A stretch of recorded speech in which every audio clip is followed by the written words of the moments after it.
এই গাছটা মাটিতে ছিল, মানে মাটির টবে ছিল।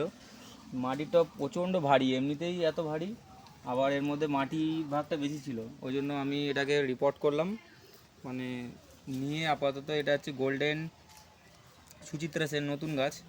আর এটার মাটিটা তৈরি করেছি আমি, এই আগে বলেছিলাম ধানের তুষ দিয়ে আর গোবর সার দিয়ে এই মাটিটা বানিয়েছিলাম, আগে বানিয়ে রাখা ছিল। এই মাটিটা দেবো। এই মাটিটা খুবই হালকা, মানে হালকা এতটাই যে এই টব ফুল করে দেবো, তাও হয়তো 2 থেকে 3 কিলো থেকে 4 কিলোর বেশি হবে না। তার সঙ্গে দিয়ে দেবো ওই শুকনো গোবর সার, একদম শুকনো গোবর সার, 1 বছরের পুরনো শুকনো গোবর সার, চালা গোবর সার। এই চালা গোবর সার সাইড দিয়ে দেবো। এই চালা গোবর সার দিয়ে দিলাম। এবার এই মাটিটা আমি দিয়ে দিচ্ছি।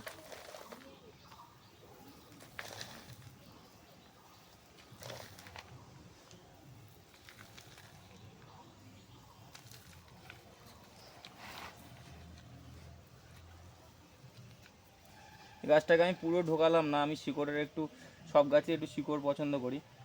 আস্তে আস্তে এই মাটিগুলো আমি সরিয়ে দেবো, এই শিকড়টা একটু জেগে যাবে, দেখতে ভালো লাগবে, তার জন্য চেপে দিলাম। এই মাটিগুলো চেপে দেবো, এখানে জল দেওয়ার মতো জায়গা থাকবে সেরকম। আমি এটা 14 ইঞ্চি গ্রিনারি কোম্পানির টব নিয়েছি।